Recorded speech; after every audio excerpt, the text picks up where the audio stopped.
Oh, okay, so we're in the gas laws. That's where we left off. And so gas laws, so remember, laws are summaries of observation. So a theory is a proven fact, or at least what we believe is, true by evidence. And a law is a summary of observations. And we're learning about the gas laws now. And then, so this is where we left off. And now we're talking about the concept of vapor pressure. So I guess in a backtrack, does anybody know how they make instant coffee? How instant coffee is made? Instant coffee is made by first making coffee, and then they draw a vacuum and it boils off all the water. So you can get rid of water. So if you have a liquid, if you have like a solution, you can get rid of it the water by just heating up and let all the water boil. That's one way you can do it. Problems if you do it with coffee, you tend to like char it and you get like burnt coffee in the bottom. People don't like the flavor of burnt coffee. So another way you can do it is make coffee and then you can draw a vacuum and then the water will just boil at a lower temperature. And so with that in mind, and we know a lot about water. And here is the vapor pressure of water versus temperature. I have this circled for 20 because that's the next problem. But so this is also the temperature at which water will boil at a given pressure. So at atmospheric pressure, water boils at 100 degrees Celsius. So, and as you decrease in pressure, then water boils at a lower temperature. So if you ever seen certain cookbooks, it'll say things like, if you have 5,000 feet of altitude, add another 20 minutes or something like that to cooking. So, and the reason for that is when, we haven't talked about this yet, but when you have a phase transition, so if like boiling or freezing or something like that, that's a phase transition, the temperature does not change. So if you have a boiling pot of soup, and if you put a thermometer in the boiling pot of soup, the temperature at sea level is going to be 100 degrees Celsius. And if you turn the heat up and it's boiling faster, you put your thermometer in there, it's going to be 100 degrees. So temperature does not change during the first phase transition. So that's why it says in cookbooks, if you need more time to cook things, because things have to be 165 degrees Fahrenheit to have everything killed, to have at least non-exotic bacteria. If you have a thermophilic bacteria, that's not going to bother it. But most things die at 165 degrees Fahrenheit. I don't know if that is in Celsius. So, but okay. So, and that idea of vapor pressure. So, vapor pressure for a liquid, we model it as if there is a pressure at the surface. So if you look at a liquid, and also this is a closed environment, meaning it's like I'm holding up my water bottle right now. Let's see, there's Zoom can see it. So this is a closed system. This is an open system, right? So if you have it works also for an open system, vapor pressure is the same. But the difference is for a closed system, there's the water vapor, this has got water, and the water vapor is staying within the container. If it's open, then the water can leave. And then as you probably know, if you leave like something open, and sometimes it just all evaporates, like rubbing alcohol. You leave it open and it'll all evaporate away. So, and the vapor pressure is also the fraction of the gas from the liquid in that area. So if you see in this image right here, you have water molecules. There's a water molecule, there's a water molecule, there's a water molecule. Over here, this is all liquid water. So that's liquid water. And then there's these little tiny water molecules above it. And the fraction of water molecules that exists there above the surface is a function of temperature. The higher the temperature, the more water molecules are there. So why is that? We'll get into this a little more later, but temperature is a distribution and there's an attraction. So here between the molecules, there's an attraction between them. And but with temperature means average translational kinetic energy, right? So if there's enough energy in these, they can break the bonds. And at a given temperature, there's a certain percentage of the water molecules that have enough energy to break the bonds. And then we say when vapor pressure equals the ambient pressure, the liquid boils. That means that the liquid just has enough energy to break all the bonds. So that explains why. And again, if we talk about this more later, so like if this is water, this is solid water, it's not moving, it's staying still, you heat it up, break the bond, now you have liquid water. And if you heat it up more and more and more, it just breaks apart and flies away. So that's quickly how the states of matter come in. It has to do with the attraction between the particles. And we'll get into the distribution a little bit more later, but I wanted to kind of preview to see where it's at. At this stage of the game, what you need to know and understand is that the amount of gas that's for a liquid, the amount of vapor that's above it is a function of temperature. And we have these charts here. So one of the ways you can get these is by a chart. And here is the chart, the vapor pressure of water versus temperature. And again, when the vapor pressure equals the ambient pressure, the liquid boils. So this also tells you what temperature or at what pressure and temperature water will boil. And for us right now in Kahului, that we're like, 10 feet above sea level or something like that, it's going to be at 100 degrees Celsius. So anybody have any questions so far? And so remember that there are 20, we're in the next problem. So let's use this for a problem. In order to determine the rate of photosynthesis, the oxygen gas emitted from an aquatic plant is collected over water at a temperature of 293 Kelvin and a pressure of 755.2 millimeters of mercury. Over a specific time period, 1.02 liters is collected. What is the mass of oxygen? Okay, so one thing, torr, if you see here, it's missing millimeters of mercury. So, okay. Torr and millimeter of mercury are the same unit, actually. Why did I put torr there? Maybe I was telling you the same units. Okay, so looking at the chart here, 20. The screen's not shared. What? Okay.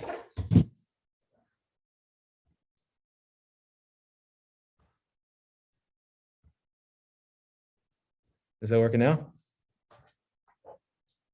Yeah, thank you. Okay.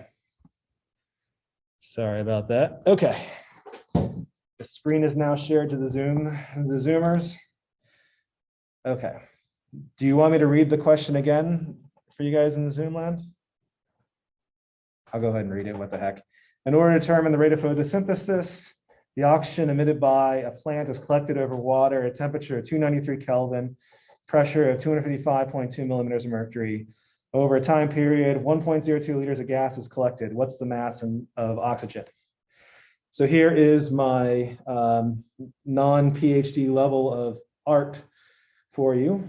And you can see here, you have liquid water in an aquatic plant, and it's over time, it just bubbled up, and then you've collected it into the reservoir above the container. But this mixture, this total mixture here is going to be 1.02 liters, 755.2 millimeters of mercury, and 293 Kelvin.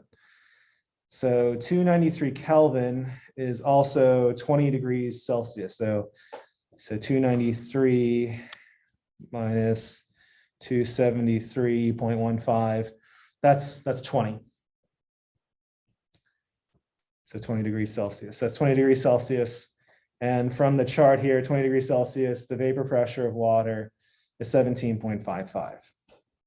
So how are we going to do this problem? Well, it's just like the previous problem, if you remember from last Wednesday. We had with Dalton's partial pressures, we have two gases. We have oxygen and we have water.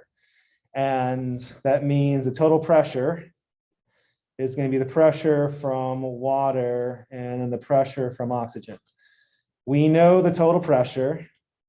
Total pressure is here. And then the pressure of water, this is the partial pressure of water. So now we can solve for the pressure of oxygen. Once we get the pressure of oxygen, we can solve for N. So PV equals nRT. That means N equals PV over RT. Solve for N, get the number of moles of oxygen, multiple by 32 grams per mole, get the mass of oxygen. So do you get the strategy how we're going for this? Okay, so first thing we got to do is figure out the pressure of oxygen.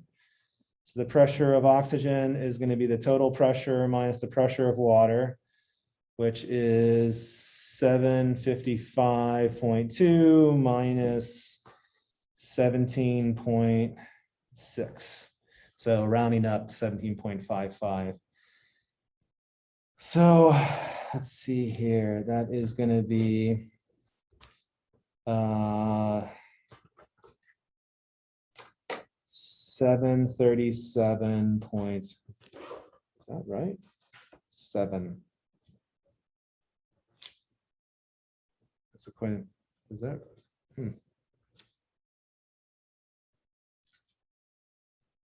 Okay. I would think that would be 0.6, but yeah, it is 0.6. Well, I guess I'm looking at the book. I'm cheating and looking at the book. I'll do what the book does. 737.65, but we don't really know if it's 0.65. It should. Anyways, okay. I would have truncated that, but I'll go with the book. What the heck? All right, so we know the pressure of oxygen. So now we do PV equals nRT, and which means N equals PV over RT.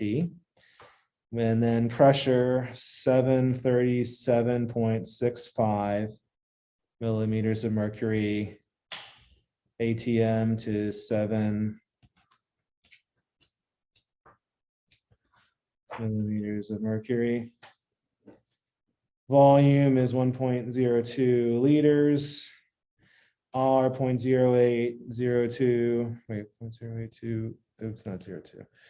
206 liter atmosphere mole Kelvin.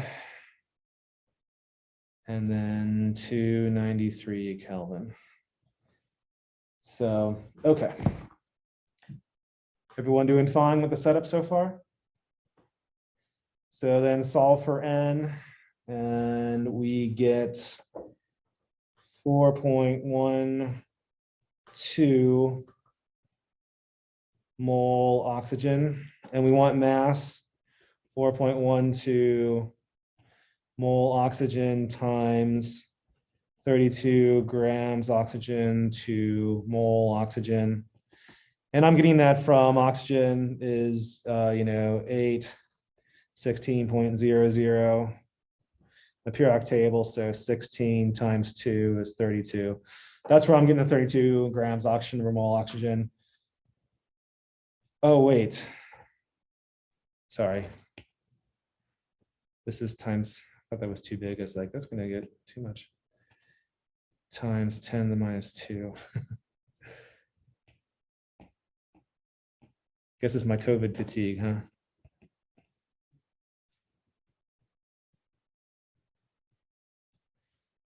And doing this, we get 1.32 grams oxygen.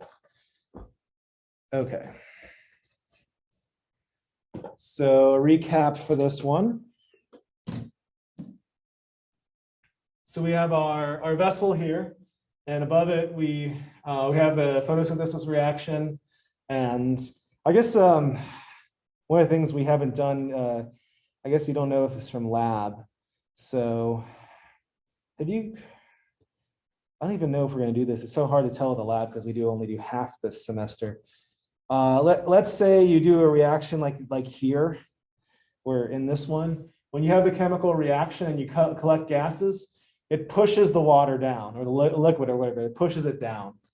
So then you get this collection over it. So you do the same thing with this. And if you have the aquatic plants, it's going to push, the oxygen is going to bubble up to the surface and it'll push the water down.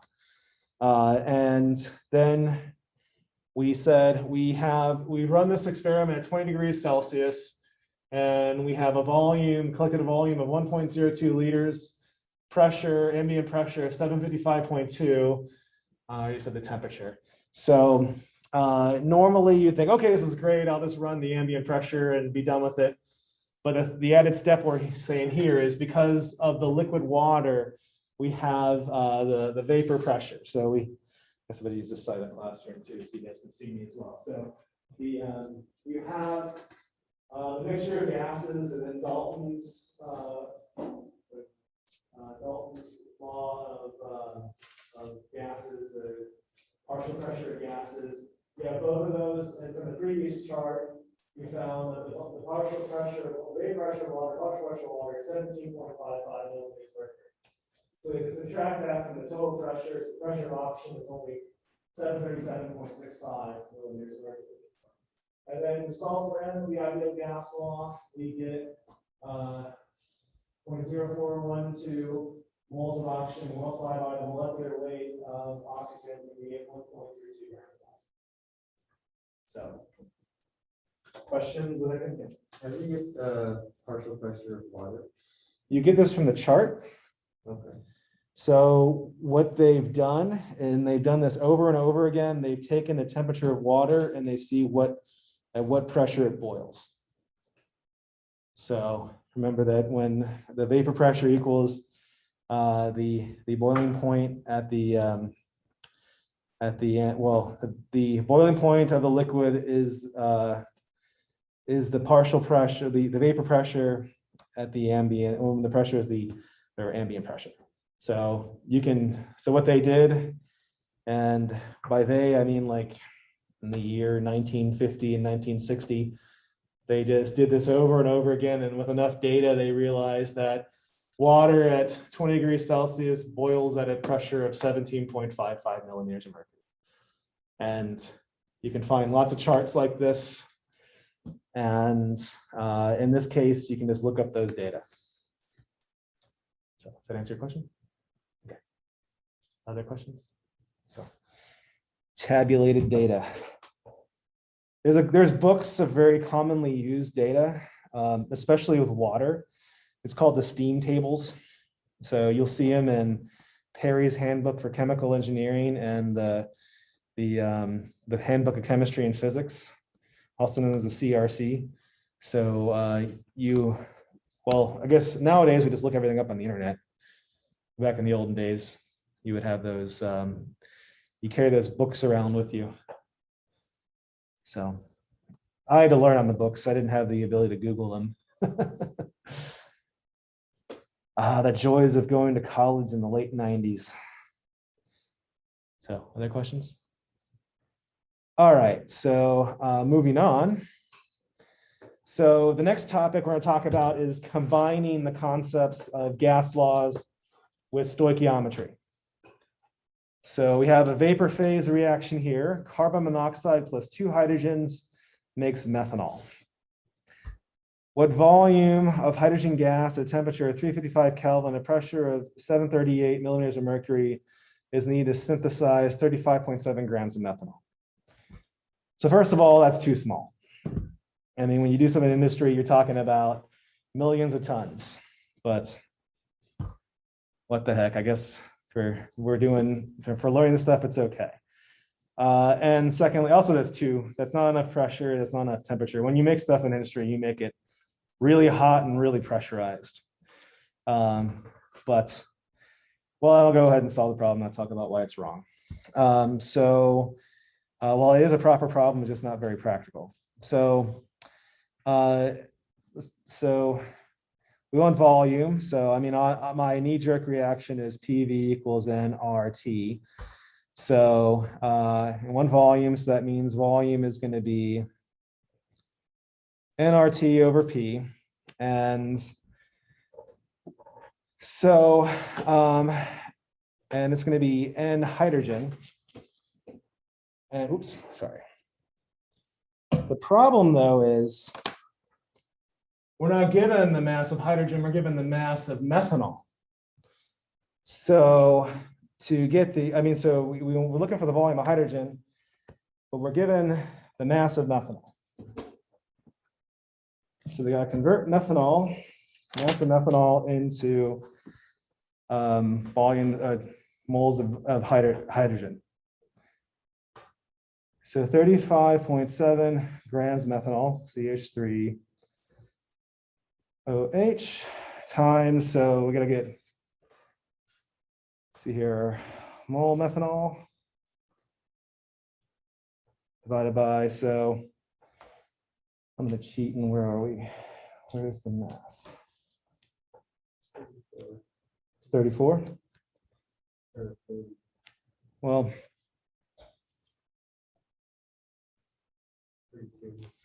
32.04.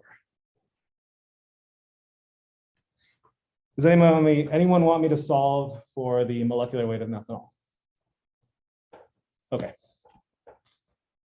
And then I'm going to go ahead and take a step further, and I'm going to say 2 moles hydrogen per mole methanol. And I'm getting that from the stoichiometric ratios of the balanced chemical equation. So you see there's a 2 in front of hydrogen, and there's a implied a 1 in front of methanol. So there's a 2-to-1 molar ratio. And doing that, we get 2.23 moles hydrogen. Is everyone good with that? Then we solve for volume. So I'm going to pull this down. Volume is nRT over P. So we have 2.23 moles, R 0.08206 liter atmosphere mole Kelvin, temperature 355 Kelvin, and then pressure 738 millimeters of mercury times atmosphere 760 millimeters of mercury. And throw that all in, and we get 66.9 liters.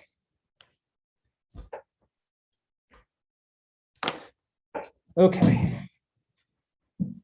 So if you study teaching theory, one of the things they say is that it's the student's sole responsibility to combine concepts. I think that an instructor can help guide you, although it's true that the learning is an integration is the charge of the student. But I think I told you that's the reason why I kind of go these recaps and kind of stuff, because then I try to help you link the concepts together. But the point of this problem is to link gas laws with stoichiometry and that kind of stuff from the previous chapters. So that's what we're doing with this problem in your learning journey. You're linking it from the previous stuff. And in this reaction, we have also known as synthesis gas. We have carbon monoxide and 2 hydrogen, 1-to-2 ratio of carbon monoxide to hydrogen. And this time we're making methanol. And we want to know how much hydrogen we're going to use in volume at a given temperature and pressure. So, but we're given the amount of product, 35.7 grams of methanol, and then dividing by the molecular weight of methanol, and then the 2-to-1 molar ratio of hydrogen, we find out that 35.7 grams of methanol will require 2.23 moles of hydrogen gas to synthesize. And then using ideal gas law, we solve for volume, and then we put in the terms, making sure we're in the proper units, and we get 66.9 liters of hydrogen. So, questions so far? So I alluded to this before in one of my long tirades or soliloquies or whatever you want to call them. We're talking about the Malthusian catastrophe with the fertilizer and why we have a population that's so huge. We've doubled, or no, twice in the past 100 years or so. And well, I have another briefer one, hopefully, but so this mixture here, carbon monoxide to 2 parts hydrogen, this is known as synthesis gas, sometimes syn gas. Sometimes if you're really old, you can call it town gas. So first of all, they used to pipe this stuff into homes. So they would use this and they would burn it. Carbon monoxide is flammable. It's really flammable. Well, does anybody know what else is problem with carbon monoxide and why putting that in your home would be a bad idea? Can't smell it. You can't smell it, that's one. You can't smell methane either, but methane's not as dangerous. What's the other thing? It's poisonous. It binds to your hemoglobin better than oxygen. You die by suffocation. So, but carbon monoxide is poisonous. It's also very flammable. So, have you ever heard of a backdraft before? You ever heard of that? Do you remember in grade school when they told you if you have a fire in your house and if the door handle is hot, don't open the door. Do you remember that? Do you know why? Yeah, because you can create a backdraft, which is oxygen. So carbon monoxide is also a product of incomplete combustion. So if there's not enough oxygen, then hydrocarbons or carbon will generate in oxygen, but not enough oxygen will generate carbon monoxide. If you have a fire in your home and you have heat and you have fuel, but you don't have enough oxygen, if you introduce a bunch of oxygen, you can get an explosion. So that's also known as a backdraft in fire terms. There's even a movie that's called Backdraft. But anyways, so they used to pipe this stuff into homes. And of course they stopped doing it because people were dying. And you can't smell it. That's proper. That's true. You can't smell it. You can't smell methane either. That's natural gas. But we add methylthiol to it. It's a sulfur compound. And we humans, we can smell sulfur in the parts per trillion range. And we don't like it. So, but okay, so back to this town gas. So now of course, we don't really, here in Maui, there's not any pipelines for gas anyways. They have some on Oahu, but it's really just the blowover. It's not natural gas, it's a blowover from the distillation column. Most of the places in the world, they use gas for heating and cooking. But back to syngas. So we right now, our chemical industry is basically based on petroleum oil. And we don't have to, we use that to make just about everything. Most of what we make, of course, are fuels. So remember, we're talking about what we make, most of the stuff. We make a lot of fuel. We can make fuel from this. So the synthesis gas. And actually the people that figured that out was the Third Reich. And they ran their war machine partially on alternative fuels. Also, the Royal Air Force runs their stuff off of synthetic fuels. Also, there's a company called Sasol in South Africa. They do synthetic fuels as well. So for a while, we were thinking about doing this in the United States. The problem is first of all, we're so addicted to oil. We have hundreds of billions of dollars of infrastructure geared towards petroleum. We could switch to synthesis gas. The way you make synthesis gas is by a process called steam reformation. You can take carbon from coal, or you can take methane from natural gas and react it with water, and you can get carbon monoxide and hydrogen. Or you can get straight hydrogen. So you can get either, it depends on how you tweak the reaction. You can either get hydrogen or you can get carbon monoxide and hydrogen. So we could run all of our fuel generations off of this. One of the problems though is it makes really good diesel and jet fuel. It doesn't make good gasoline. So we probably have to switch our cars over to diesel if we did this. The other reason why we're probably not going to do this is that petroleum is just so easy to handle. It's a liquid. You pump it from the ground and you put it into containers and you ship it. Coal and natural gas is a little harder. So, I mean, if you get a hole in a line of a natural gas pipeline, all the gas disappears, it goes in the atmosphere. If you get a hole in an oil pipeline or on the top of it, I mean, a little bit will squirt out, but not that big of a deal. Although we recently had a oil spill in California. You guys read about that? There's an oil spill in California that's heading towards Southern California right now. So, but also coal, if you go to coal is just hard to deal with. It's solid. It's also dirty. in terms of pollution. It's just it's not as good as petroleum oil. So another quick fact, and then I'll go back to school stuff. Something, well, I'm sure you're familiar with the term fossil fuel before. I'm sure you've heard of it. I think, in my own personal opinion, I think that's going to go away. I thought it would have been gone away already, but we seem to be hanging on to it. Has anyone ever heard of the abiotic hypothesis? This is considered the proper theory in Russia and many other countries, but United States is one of the few that are holding on to this. The idea is that natural gas, petroleum, they're not fossil fuels. They're actually made in the earth, and they're not from living things. So the idea is that if you have nickel, chromium or iron, I'm sorry, it's not nickel, chromium or iron, and heat and pressure, and carbon dioxide and hydrogen, you can by this, similar to this reaction, you can make long chain hydrocarbons. And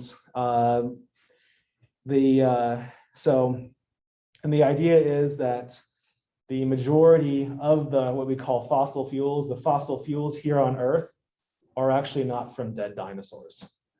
They're from the heat and pressure and the oceans and the carbon dioxide and like I said, the heat of the Earth. And that's where it's generated.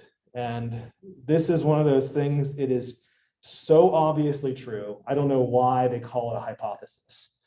And it's really one of those things, I don't know why we still call them fossil fuels, because it's just wrong. It's wrong on so many, it's the amount of hydrocarbons that we have here on Earth is so vast, life can't account for it. I mean, the amount, so if you look at the amount of things like methane hydrates in the ocean, there's so much methane that can't be from life. There's huge caches of hydrocarbons. There's tar sands in Canada. There's oil shale in the United States, and there's heavy crude in Venezuela. It's just, you can't account for it. And then you have the other things. So, I mean, that's the Earth. I mean, one thing about the Earth is that we have life here. If you look at other celestial objects, so there is Titan. Titan is a moon of Saturn.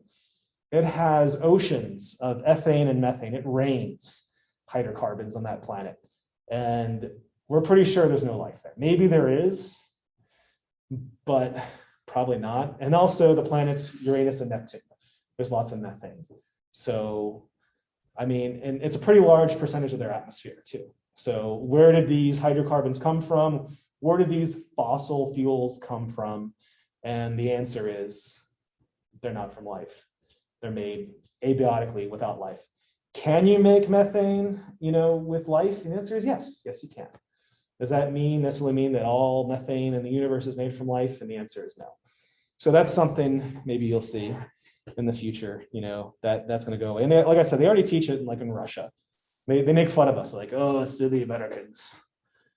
Think methane and think natural gas and petroleum is from dead dinosaurs. Ha ha ha ha. But oh well. So let me move on. So I wanted also to do some in-classroom work. So let's see. I have two problems here, and you have this one here. An airbag volume is 11.8 liters. How much sodium azide is needed for an airbag to deploy? So, first of all, if you has anyone ever been in a car accident before and the airbag deployed? I have. So good. Not many people. You get into a car accident and then you hear a pop and the thing just expands. And I remember I ended up getting, airbags can be really dangerous. Where they come from is sodium azide. Sodium azide is a solid, NaN3, and it's shock sensitive. So if you touch it, if you hit it, it's going to explode. So they typically take sodium azide and they wrap it in a piece of gold and like a gold foil. And if you get a big enough impact, then the thing will go off, and then it fills the airbag with nitrogen.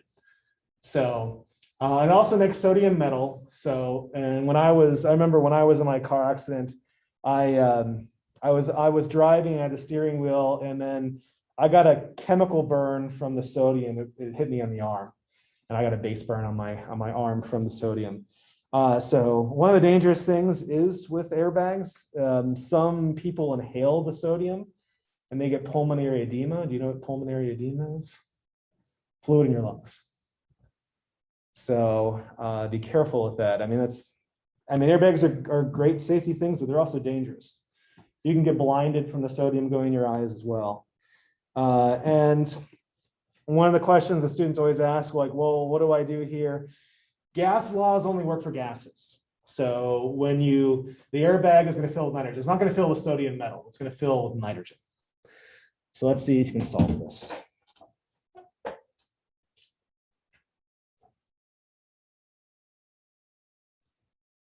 Is anyone completely lost and have no idea where to start?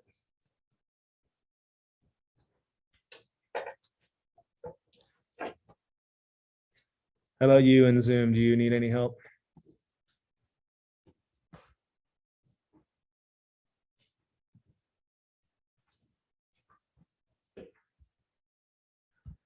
Chat.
Okay.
Gave you a couple hints on the board.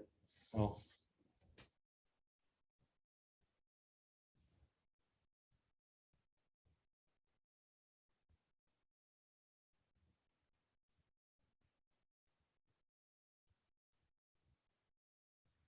Anyone stuck? Anyone need help?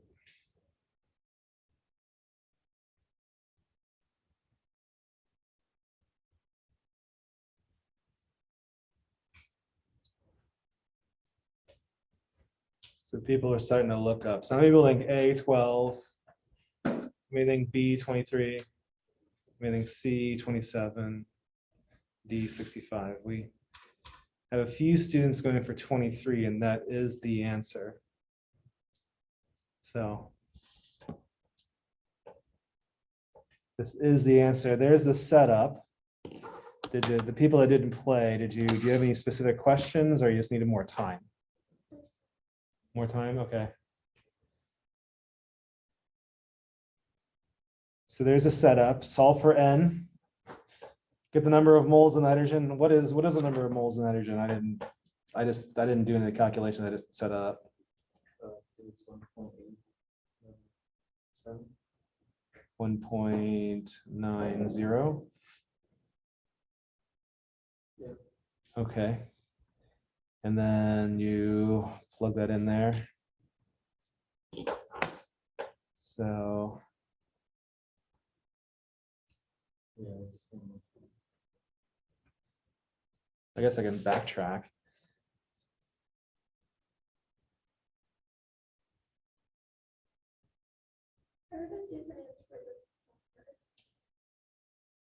What did you get? Oh, I'll do my calculator. 11.8 divided by 0.08206 divided by 273. I'm getting that's a little too high.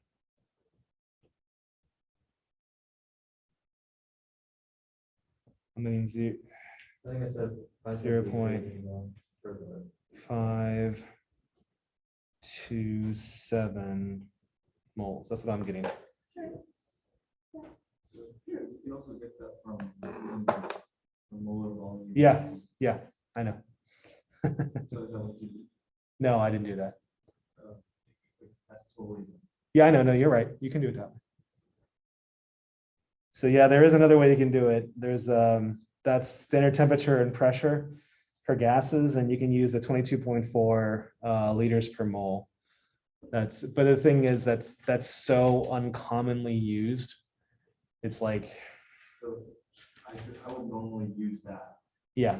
For everything usually, right? Yeah, no, you're right. You're right. You can do it that way. And that's actually where I got the problem, but I altered it. Should I not do that? No, you should do it that way. It works. It absolutely works. Yeah, you're right, Olivia. B is right.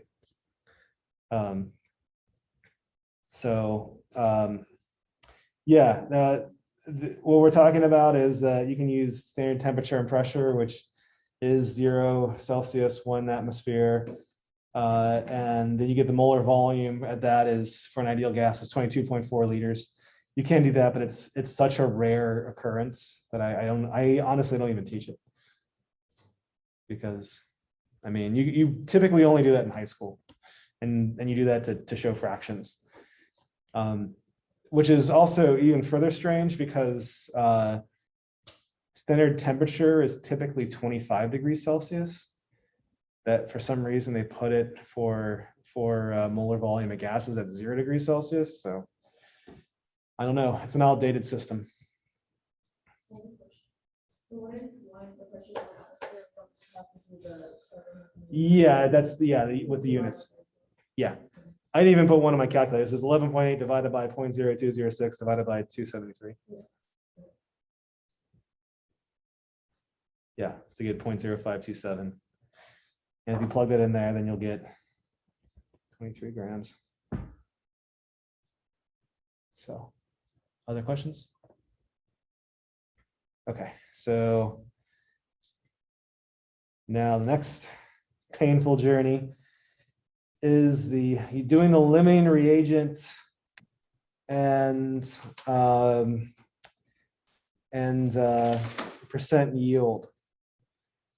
So you have methane, you have this is steam reformation. I told you about this, how you can get synthesis gas. So methane plus water makes carbon monoxide and hydrogen, and 3 hydrogens. So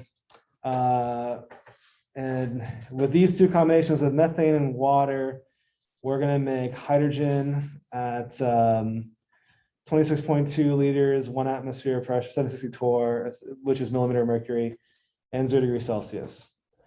So, and methane and the water have 1-to-1 molar ratio. And I could tell you right now which one's the limiting reagent. Can anyone blurt out what the limiting reagent is? It's water. I beat you. Why do I know it's water? Just looking at the pressures and the fact that it's 1-to-1. Pressure, volume, and temperature. So all things being the same, more volume means more moles, right? All things being the same, more pressure means more moles. All things being the same, which one? Lower temperature or higher temperature means more moles? Or lower, yeah. So we have methane that has higher volume, higher pressure, and lower temperature. We definitely have more methane. Methane is the reagent in excess, and water is the limiting one. So I can I'll give you a hint there. And then that'll tell you, and if you want, you can use the 22.4. You can do, if you want to make it easy on you, I'll tell you that. So tell me the percent yield of this, and I'll give you the moles.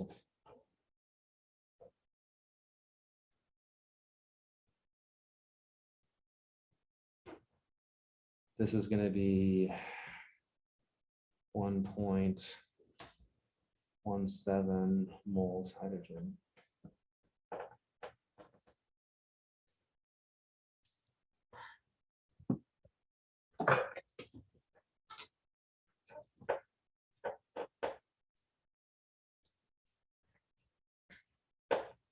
So again, is anyone stuck? Okay.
The hint that was given was that looking at the balanced chemical equation, and we already know, I kind of gave it to you, that the water is limiting reagent.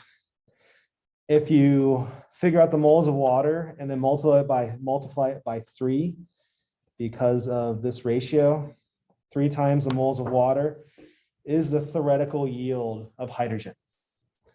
And then you compare that theoretical yield to the actual yield to get the percent yield.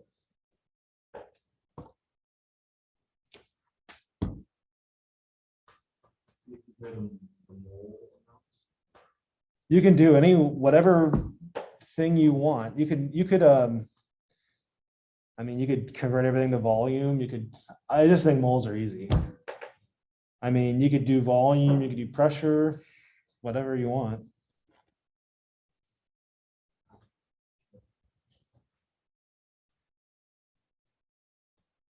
You could do mass. Uh,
Okay, it looks like people have stopped writing. How many people think A?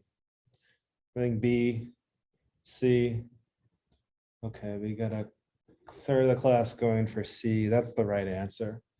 Rest of you guys, are you guys getting stuck somewhere?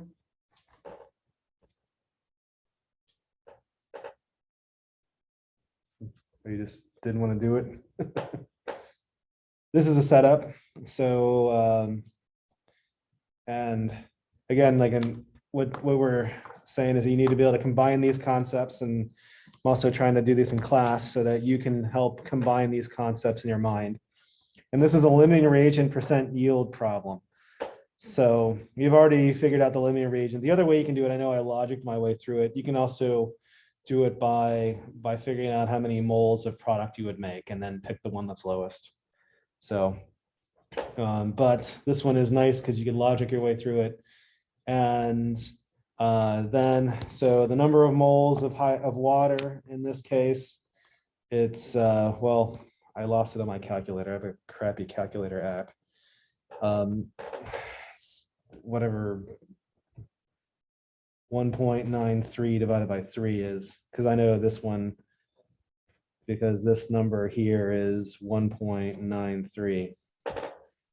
So because there's a 3-to-1 hydrogen to water molar ratio. So, and if you do this, you get 60.6%. So you look confused. What's it? It's so. Do you have a question? No. Oh, it's Summer. Is that your name? Yeah. Yeah, you look confused. I'm okay. I just got confused writing it out. Okay. So, questions? Okay. No questions. We are going to move on then. So I guess talk about kinetic molecular theory. Does any So who likes fast food? No one like, okay. Emma, you like fast food. What's your favorite thing? McDonald's fries and bacon. McDonald's fries. Okay. How many calories in a large fry? You don't know. We got pressing questions. How many calories in a large fry at McDonald's? Google says 490. Holy cow. So does that mean that every single large fry that you buy at McDonald's is going to have exactly 490 calories? No, you will more than likely have a distribution, right?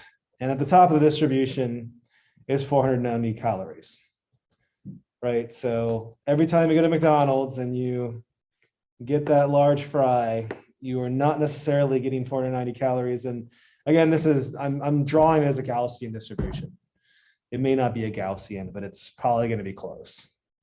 So, but my point there, I think especially those of you who have learned about statistics, know about the idea of the distribution. You have the one standard deviation right here, the mean, for instance, and so on. So the idea that, and also I've labeled this graph on the y-axis is the number of items in the sample, and the x-axis are the calories. So that means if I go and I buy 1,000 fries, large fries from McDonald's, and then I measure the calories in each one, I will probably get a distribution as I've drawn. So, and where I'm going with this is I want to compare this to temperature, where temperature is also distribution. So let me talk about kinetic molecular theory. Here are the things with kinetic molecular theory. So kinetic molecular theory. So first of all, we use the term ideal gas. There is no such thing as an ideal gas. So, but ideal gas law, the concept of an ideal gas is based off of kinetic molecular theory. So first of all, the size of a particle is negligibly small. So that means for a gas, that means that so if we have oxygen, so the air, I guess we'll say oxygen, nitrogen, the oxygen, nitrogen in the air here that I can feel as I'm waving my arms, they're gas particles. The gases themselves, they have a negligible volume, but the gas itself takes up a volume. So that's what it's saying, if that makes sense. So maybe it makes sense when we talk about the breakdown of this. The ideal gas law breaks down when you're under really high pressures, because in air, the gases, they're pretty far apart. So it's pretty diffuse state of matter. If you really compress it down, then now the oxygen molecules, they're going to start bumping up against each other, and they're going to experience the force between them. Next, point number 2, the average kinetic energy of a particle is proportional to temperature. So that is actually the definition of temperature. So this is something you can't argue with. Temperature is defined as average, I said, translational kinetic energy. So that's definition of temperature. And I already mentioned that with the distribution. The other thing is collision with one particle with another on the wall or with the walls of a container is completely elastic, meaning there's absolutely no attraction between gas particles whatsoever. Okay, so, well, this is the ideal gas law. So imagine in your mind, what is the ideal partner like? What is the ideal, we say, stick to with that. Sorry if I go without the spectrum of things, but what's the ideal man like? What's the ideal woman like? Or what's the most beautiful thing? So beauty also changes. So right now in contemporary society, beauty is considered to be female. So if you say you're beautiful, you usually mean female. If you look at the Renaissance, beautiful was actually male. And women were seen as disgusting. So it's kind of funny how contemporary science, men are seen as disgusting now and women are beautiful. Renaissance, if you look at the paintings, it's really male is beautiful, female is disgusting. So have you ever seen Michelangelo's like sculptures? Basically, everyone is a ripped 18-year-old man. Moses is a ripped 18-year-old man with a beard and horns in his head because of the mistranslation of the Bible. If you look at the Sistine Chapel, the women are basically ripped 18-year-old men with breasts. So that was the most beautiful thing, was a skinny, muscular 18-year-old man. Nowadays, right, so our idea of beauty is different. It's changing as well. So interestingly enough. So likewise, the most perfect, beautiful gas is that the gas has a volume, but the gas itself, the particles that make up the gas, has no volume. That's impossible. That's absolutely impossible. That's our ideal gas, though. This is our ideal gas. So point 2 is the definition of temperature. Point 3 is there is no attraction between particles. And the reason being is, let's say there is an attraction between the particles. That means then that the number of moles of gas goes down. So like acetic acid, acetic acid has a shape like this. You can see me in Zoom. So you guys, acetic acid has an OH here and a double bond O. And actually, acetic acid actually has attraction usually. Like, see, I'm flipping my hand. They actually have an attraction. So if you have acetic acid in the vapor phase, they'll kind of like to hold hands. So then 2 gas particles will start to act like 1. And for an ideal gas, it doesn't matter what the gas is. It doesn't matter if it's hydrogen, helium, xenon, radon, or acetic acid. But if you have 2 moles of acetic acid, suddenly they act like 1 mole. That's a problem, because now the number of moles have decreased by a factor of 2.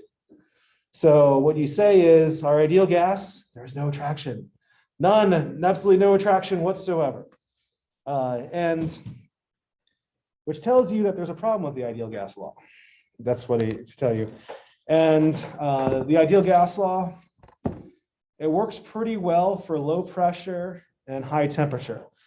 So right now, where are we at? So here we're at about 23 degrees Celsius in this room and a pressure of 1 atmosphere.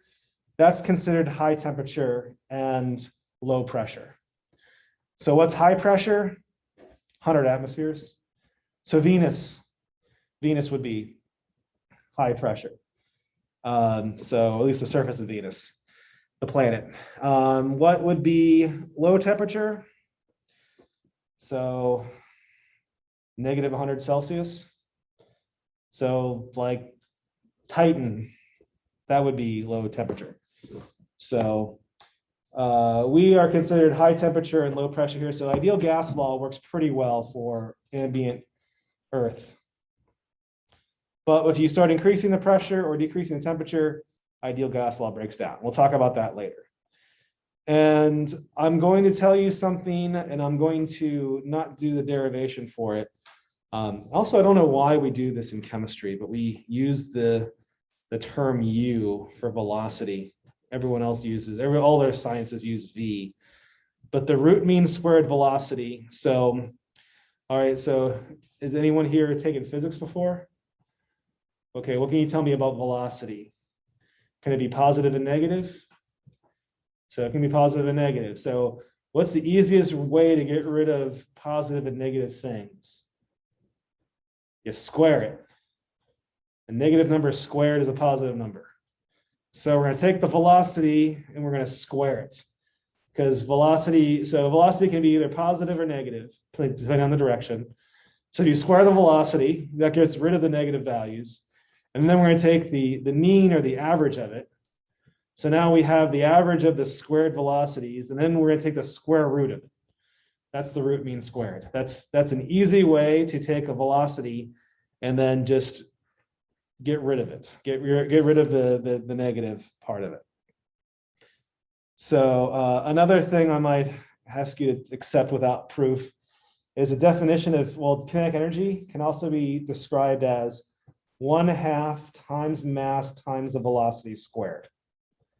So The faster, so that's another thing with the energy of particles.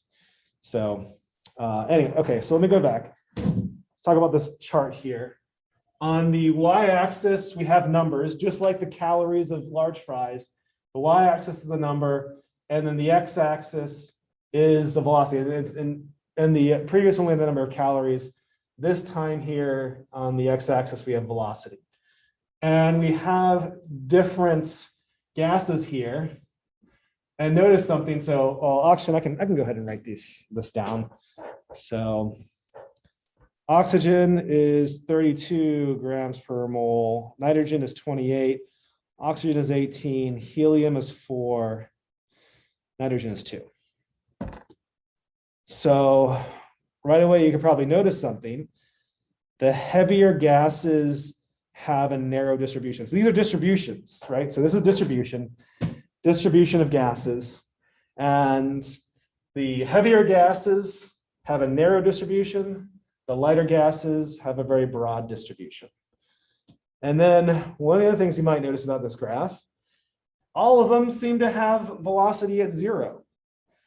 So that's weird. Why is that? Well, I only have 2 hands. So imagine gases moving around. They're bumping each other. They're flying around. Let's say you get one gas that's moving this way. You can get a collision, and this one flies away. But then this one here is not moving. But I mean, it's going to be bounced and hit around. So I'm just saying that at any given point in time, it's likely that here in this room, there is a gas particle that is not moving. So technically it's at absolute 0. It's not moving, it's at 0 Kelvin, but it's going to get hit again. It's going to fly away. So, but at a very, very short period of time, there's a small fraction of gas particles here in this room that have no kinetic energy, well, translational kinetic energy. So that's why we have some at 0. And there's a distribution, and the lighter ones, they have a broader distribution. Why is that? Well, I mentioned this kinetic energy is 1/2 mv squared. So temperature is a measure. Temperature means energy. Higher temperature means higher energy. Which one has more energy? The oxygen at 300 kelvins or hydrogen at 300 kelvins? And the answer is they have the same energy. That's like, what weighs more, a pound of steak or a pound of flour? They weigh the same, right? They have that's the same, well, weight and or mass. At a given temperature, everything has the same energy. So because of that, since everything has the same energy, the heavier, the ones with the bigger M, they're going to have less options to put that energy, and the lighter ones, less options in terms of velocity. So the lighter ones are going to have a broader velocity by that standpoint. So if you're wondering where that distribution comes from. And then these dots, the peaks of these distributions, we'll learn later, that is the root mean squared velocity of that gas. So that's how it goes. So next point. So variation of distribution of temperature. So we have here nitrogen gas, and we have at 3 different temperatures. So 273 Kelvin, 0 Celsius, 1000 Kelvin, and 2000 Kelvin. So the y-axis is the number, the x-axis is the molecular speed. You can see that for the cold temperatures you have a narrow distribution. For the higher temperatures, you have a broad distribution. So you can tell that also a temperature. So temperature, when you have a higher temperature, you still have things moving slowly. You just have less of them at a higher temperature. Now, we don't talk about this semester, but in future semesters, we'll talk about a concept called activation energy. So activation energy is the minimum amount of energy you need to start a chemical reaction. And so you can have chemical reactions happen at really low temperatures. So fire is one of them. Has anyone seen really old paper before? Like, what does it look like? Brown. Brown, yes. Why is it looking brown? It's because it's starting to burn. Oxidized. Yes, it's oxidizing. Yes, correct. So if you took this textbook and you let it sit for 1,000 years, it will start to turn brown. If I were to take the pages and I was to light this page on fire with a match, so flame temperature is about 550 to 600 Celsius, right? So I could take, a match and light this on fire and then fan it out, and it would be at about 550 to 600 degrees Celsius. And I would probably burn this textbook in probably like, if I was, in minutes, right? Depends on how long I fanned it, I guess. I don't know. A sheet of paper, single sheet of paper, I could probably burn in like 20 seconds with a match. So, or I could let the piece of paper sit for 2,000 years and it would burn. So why do I go in a minute and or a couple seconds versus thousands of years? Because of temperature. So here, let's say this blue line here is the activation energy. So that's how much energy it takes to start oxidizing the paper.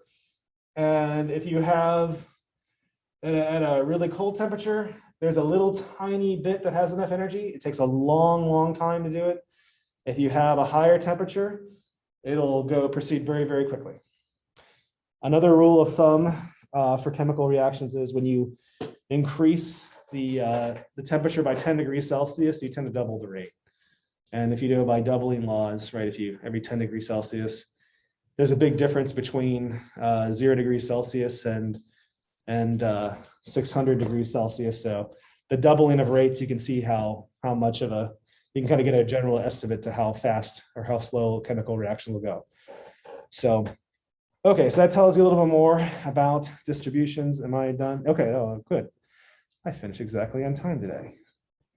So, okay, we will pick up here next time. And so I guess, yeah, all right, I'll stop here. Anybody have any last minute questions? Will we start with chapter 7 next? No, we have one more of chapter 6. We could talk a little bit more about root mean squared velocities and that kind of stuff.